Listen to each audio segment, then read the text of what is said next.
Good day, everybody. This is Susan Elliott, host of Mean Lady Talking Podcast. And before we get to the episode, I wanted to give you a little description about what the episode is going to be all about. And also, I wanted to thank everybody who became a patron through Patreon this past month. And some of you have received a bonus episode. And I know that I still owe some of you another bonus episode, as well as weekly mini episodes and written content. And that will be coming soon. I know that some of you guys have requested t-shirts, and I'm looking into it. If anybody knows anything about getting a really good price on t-shirts, let me know, because I don't want it to cost anybody an arm and a leg. And at the beginning of every episode, I'm going to give a shout out to some of my meanies, not all of them, because I think that it would start to become ridiculous and redundant and other people wouldn't listen to it. So I really want to take the time to say how grateful I am for the people that signed up for Patreon. Thank you so much to Cheryl and Dave. I'm really grateful for your support. It means so very much. I have two Amy's. I have Amy J and Amy M. Thank you so much, Amy's.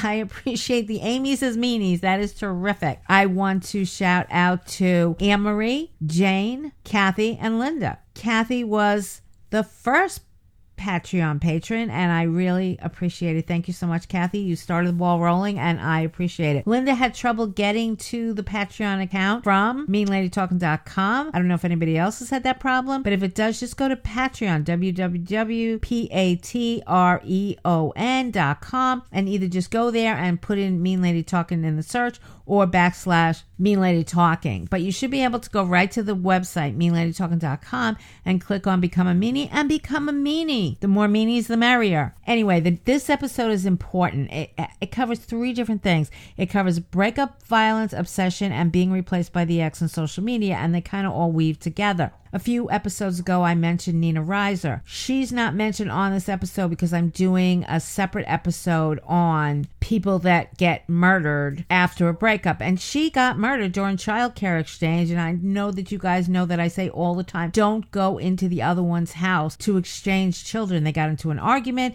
He struck her. I don't remember if the strike killed her or she hit her head against a post and then he killed her. What happened? But the kids were downstairs. The little boy knew that his father had killed his mother, but for many, many months he denied it, and she was considered missing. And then finally, after a very, very long time, he finally led them to her body. It was really horrible. And in this episode, there is a parent that makes a really, really fatal decision that was completely wrong. If you have any friends that have children of high school or college age, please make sure that they listen to this episode. Even if there was no violence in the relationship, there is a possibility of breakup violence. I think this is an important episode, and I apologize for the fact that I get a little shouty, but I used to go to a 12-step program, and this guy used to be screaming, and he would always say, I'm not angry, I'm enthusiastic. So I'm not angry. I'm just very passionate about this subject, breakup violence. And the last thing that I want to say is that I have made the decision that I am going to make this boot camp that starts on June 21st, the last boot camp that I do. And there's a few reasons for that. I'm going to be writing a book over the summer while I have the attachment, rejection, and grief boot camp going. I want to spend all of my time in the fall working on other things and all of the post-production that the book will need. There will be some other options, but I am going to end the boot camps effectively after this one. And if you want to join the boot camps, go to gpybbootcamps.com. That's all one word, gpybbootcamps.com, and read the requirements, and then send me an email and I'll send you a registration form. But June 21st boot camp is going to be the very last boot camp that I do. I will be giving more updates on that in a few future episodes, but I made that decision just in the past few days. There will be some other options of working with me, but the boot camps themselves will be effectively ended at when this one ends at the end of August. So if you want to join a boot camp with me, now's your chance, because there's not going to be another one. Talk to you guys soon. Take care, everybody. Have a good day. Thank you for your support. I hope you get something great out of this episode. Talk to y'all soon. Take care, everybody. Bye-bye.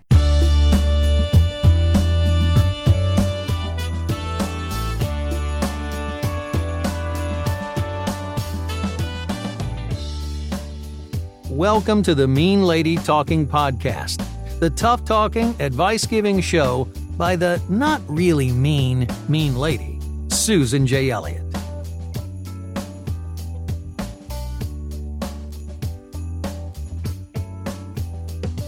Good day, everybody. This is Susan Elliott, host of Mean Lady Talking Podcast. and welcome to episode 60 now. I'm very excited to let everybody know that the Jodi Arias appeal oral arguments are coming up. They're like next in line. Can't wait.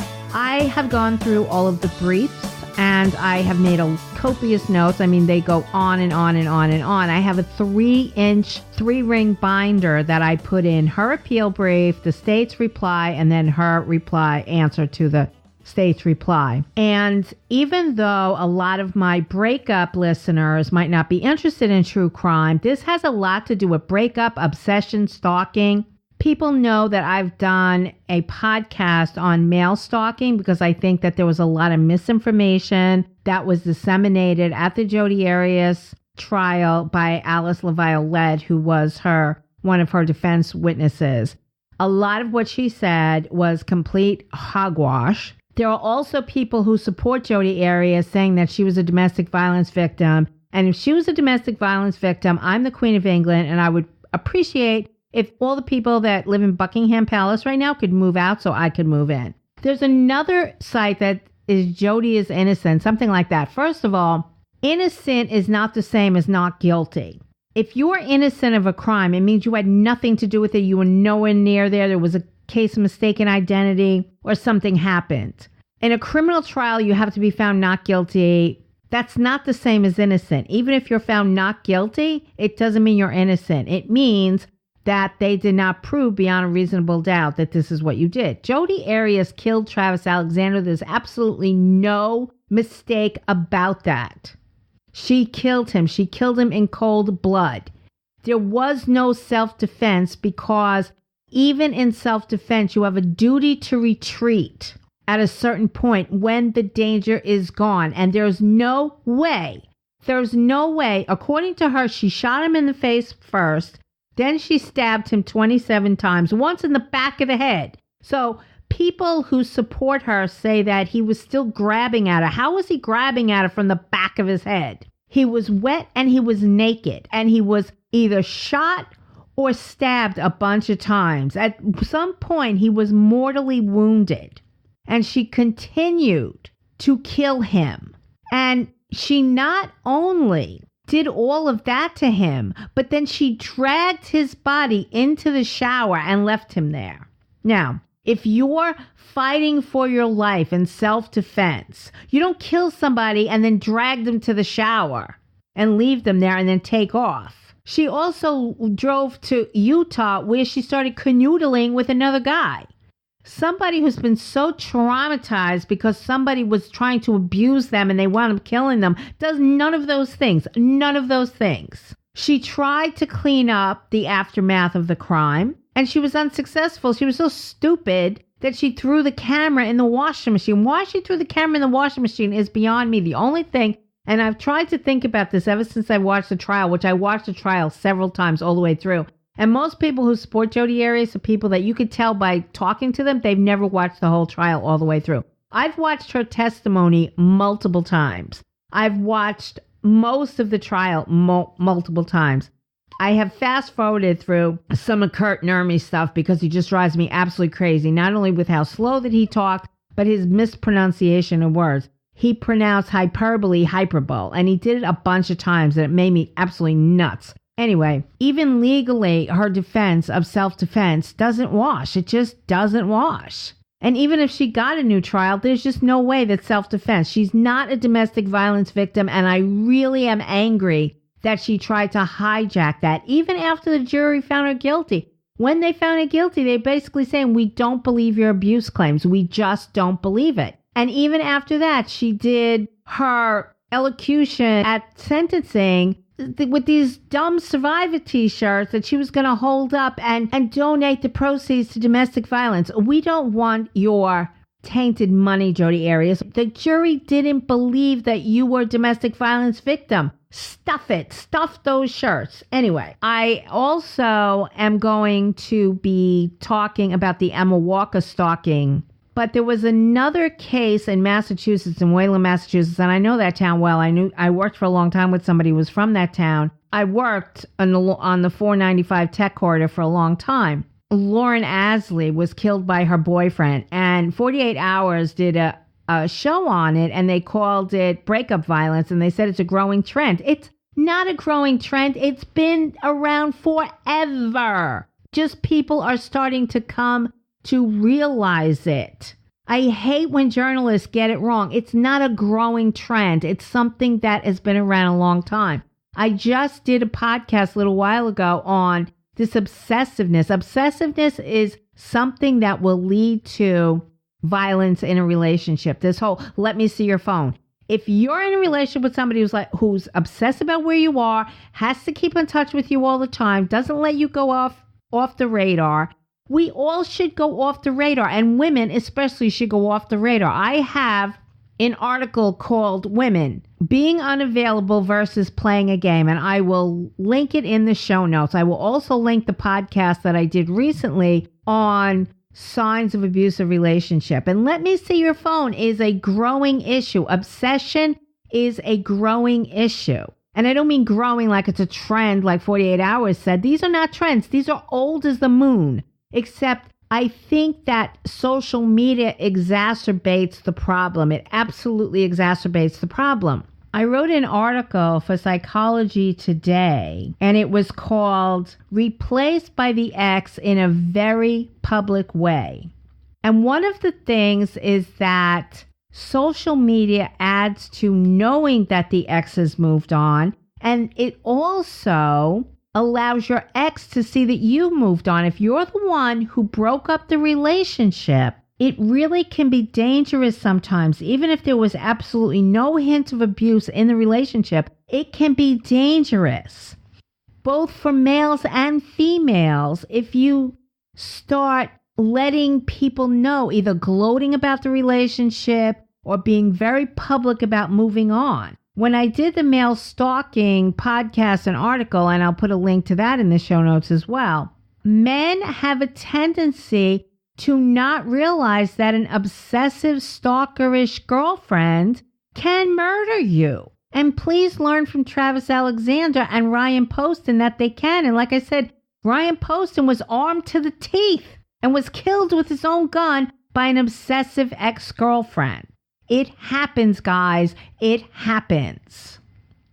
So I really encourage both men and women to not flaunt a new love on Facebook, on social media, on Instagram, Snapchat, whatever, because sometimes, especially in high school and college, people are friends of friends of friends. People have a lot of mutual friends. So even if you and your ex have blocked each other, which you should do after a breakup, many times with younger people, I find that they still know what the other one is doing by way of their friend. And I've told people for years now, and I have it in almost every single article that I have. I have an article called Leaving the Abusive Relationship, which is my story. And I talk about how around the time of a breakup or right after a breakup is the most dangerous time. It's the most dangerous time. And when I finished the podcast on Emma Walker, because I watched the trial of her ex-boyfriend, who's the one who killed her, it's a very dangerous time. And she was home asleep in her bed and she got killed. It's just unbelievable. And in the Lauren Astley case, Nathaniel, who was the ex-boyfriend, he seemed all depressed and withdrawn after the breakup. And his mother went to Lauren and asked her to speak to him. That is, girls, women, guys, boys, men, do not go speak to your ex who seems depressed over the breakup. Don't do it. And if you're the parent of somebody who breaks up, it's your responsibility to teach that kid how to deal with a breakup, not to go to the ex-girlfriend and ask her to talk to him. That's your parental responsibility. Now your kid's in prison. Instead of going to college on a football scholarship, now he's in prison because you abdicated your responsibility. And when the group of friends asked what signs were there that Nathaniel could have been violent, they said the way he spoke to his mother. If you don't keep your kids in check, that's what's going to happen. I raised 4 kids. Not one of them ever backtalked to me. It absolutely wouldn't happen.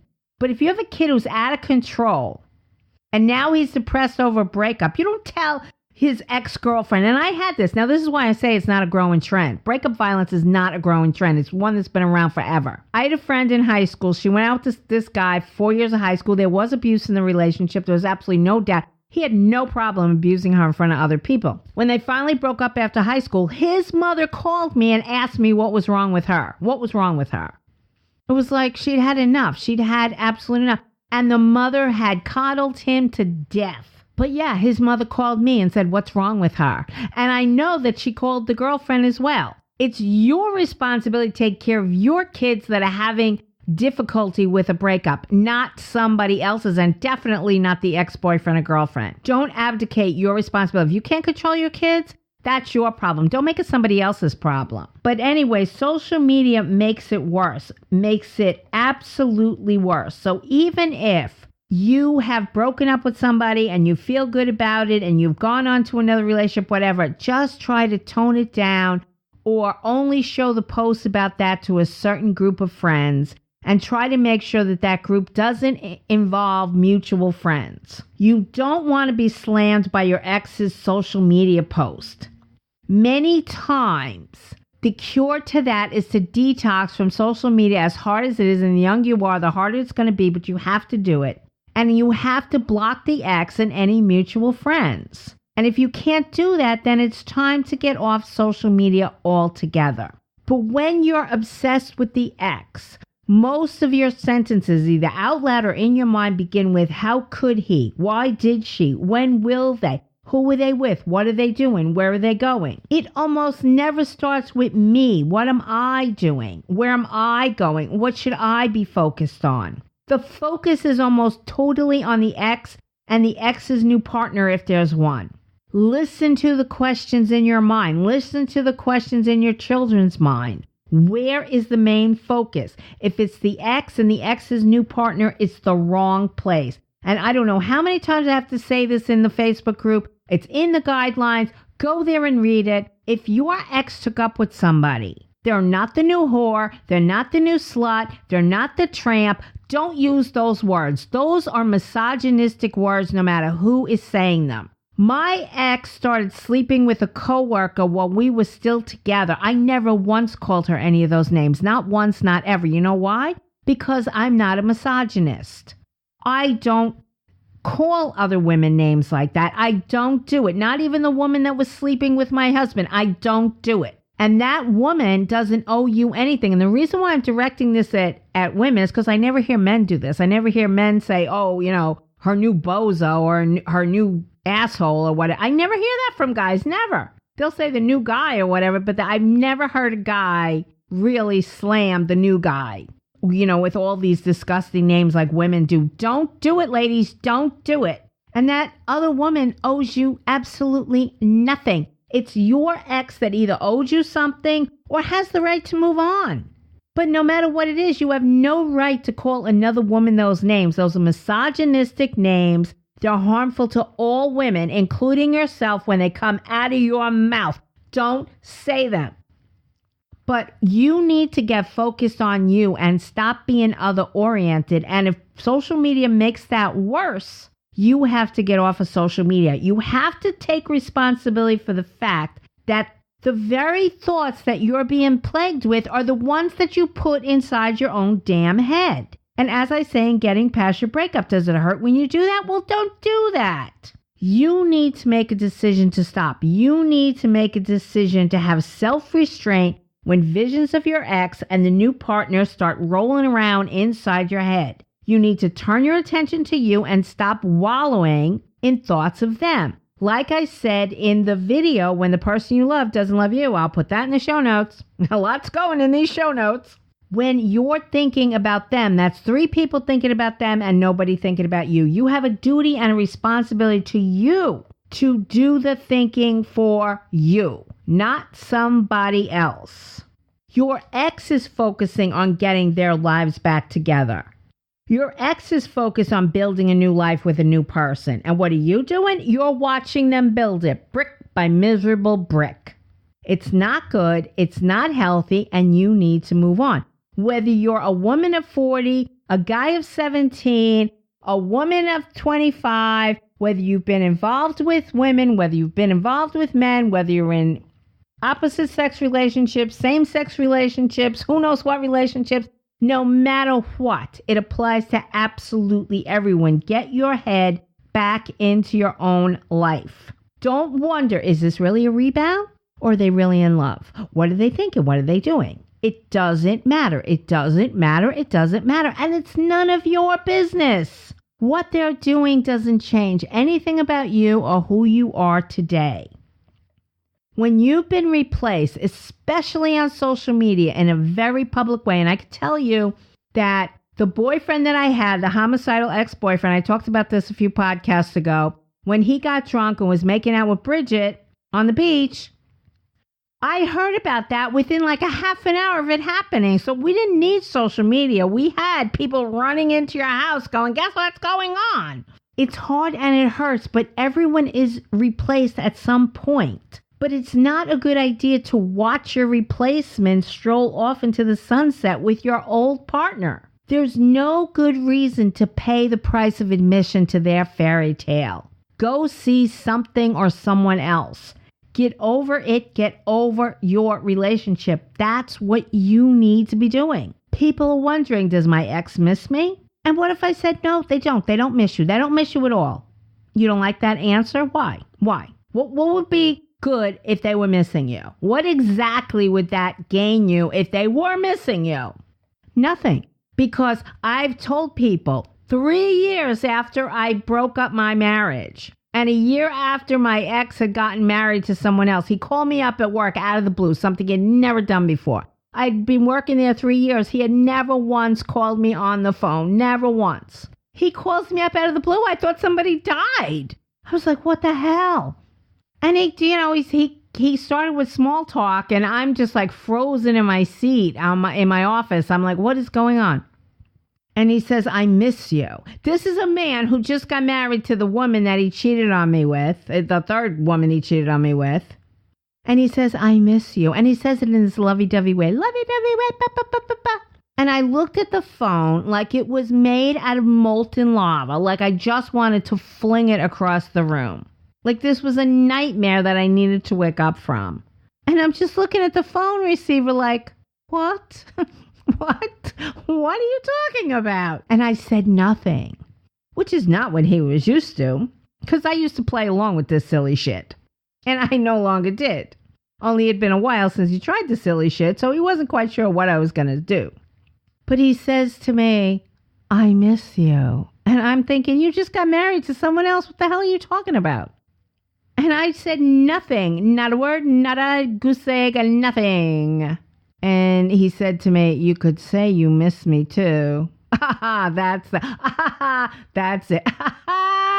That's the itch that needed scratching. He had an itch that needed scratching. He was sitting there in his dopey little world with his pointy little head wondering if I missed him. Who the hell cares? Who the hell cares? And he couldn't keep himself from picking up the phone and doing something he hadn't done in 3 years, calling me at work. What? Like what? Isn't your wife making you happy? What's going on here? He just had this thought one day that I might miss him. And I said nothing. He said, you could say you miss me too. And I said nothing because I didn't.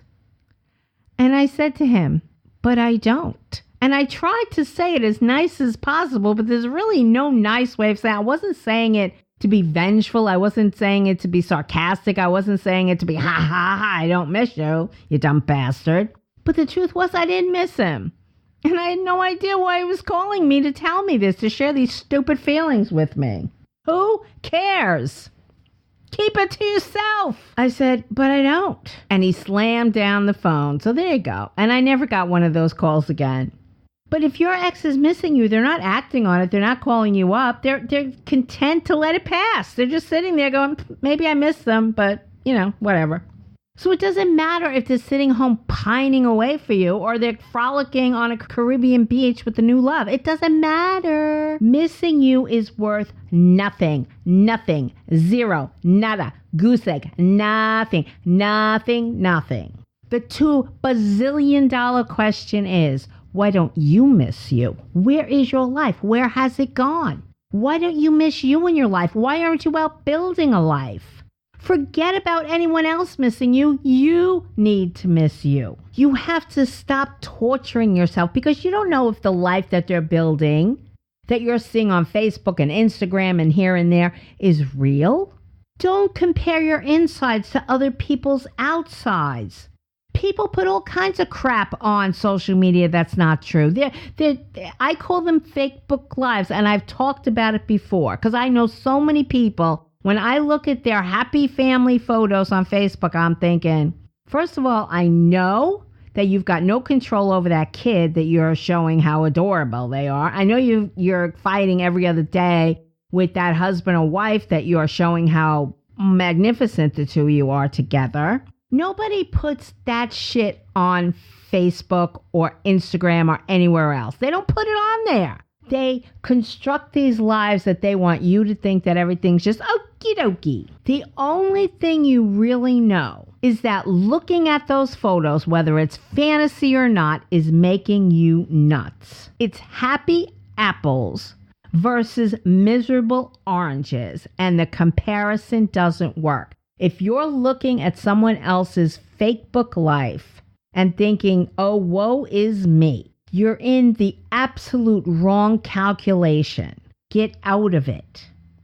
And most of us wish terrible things on people that have hurt us. But they're not going to be posting those things on social media. They're just not. They're not going to say, oh, boo-hoo, ever since I left this person, my life has gone to shambles. You're not going to get the revenge that you want or the karma that you want on social media. It's not going to happen. They're not going to post about it even if it happens. They're not taking photos of their arguments. They're not doing audiograms of their arguments. They're putting up photos of laughing, shiny people on a boat in the middle of the ocean, having a grand old time.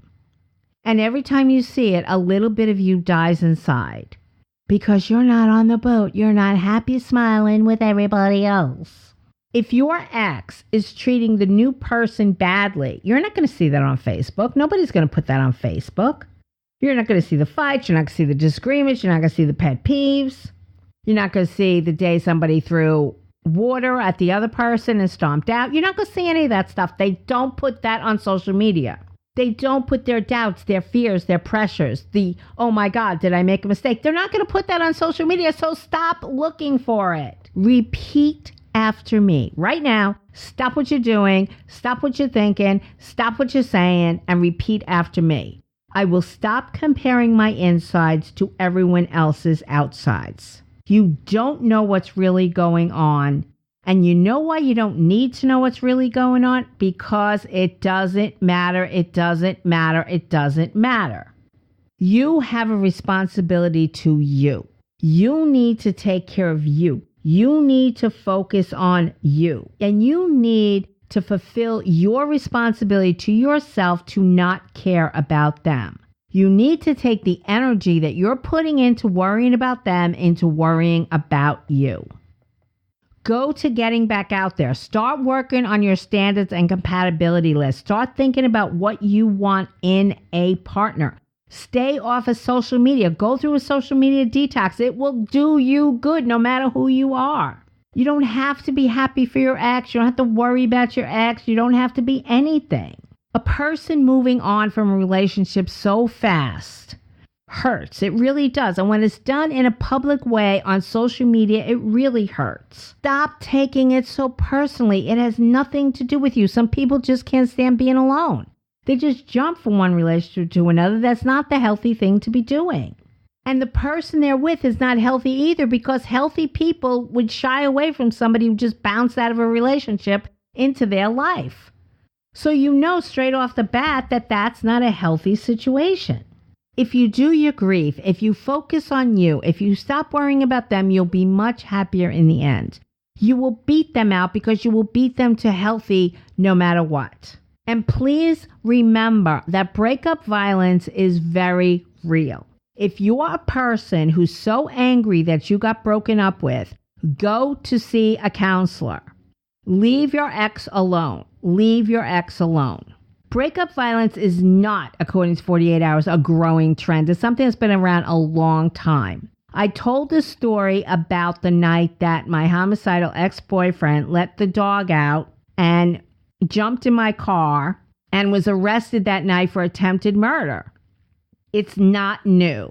In fact, it's very old, but I do believe that social media exacerbates it. But another thing that exacerbates it is obsession.